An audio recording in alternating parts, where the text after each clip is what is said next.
Philippine Red Cross. Kaso sa inyo rin po kung kagayahin nyo. Wala naman pong problema. Ano? So tulad nga po ng sinabi ko kanina, nasa sa inyo po kung paano nyo po tatali. Ano? Para ma-immobilize yung injured party victim. Okay? So gagawin po natin. Suot lang po natin sa ilalim.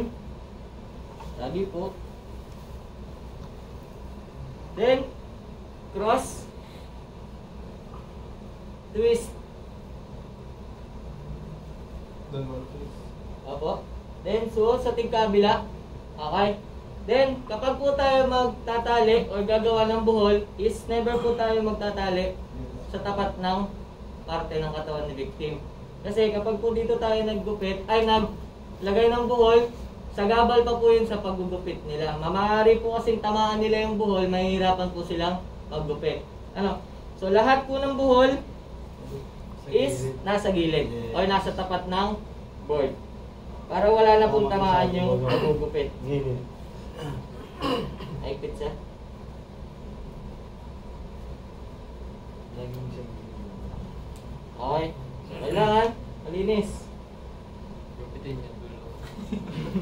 Next, ganoon din po sa kabila. Ano? Suot sa ilalim. Twist. Cross muna.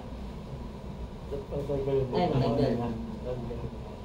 So, dito ka na nalalagay sa kabila. Hindi ko alam pero hindi na siguro po gusto sa akin. Hindi naman nakalikot. Naipit siya. Straight yung atin eh. Parang ano kasi parang namin yung isang mo. Di ba Diba? pag nag-exist mo mas ano yun. Nakalako pa. Kaya, yeah, yun pa. Okay. Mali rin. Cross. Then twist. So, Pasok po sa tigkabila. So, thank you. Okay na po. Pwede ko na kumaupo, sir. Salamat po. Mabuhay ka. hanggang gusto mo. Okay, Happy so, birthday. siyempre, sa side din po uli yung buhol. Okay? Never po tayo magbubuhol Yun sa lang, mali lang. tapat ng parte ng katawan ni victim. Tama yung pag ganyan ng hard energy. Kailangan din mo yan softener doon sa safety. Wala tayong softener na inilagay. Yung Okay, softener sa so yan po, ano, so kung yung pagtatali ko po is ko gagayahin niya, wala nang pong problema. Yun Ano? lang.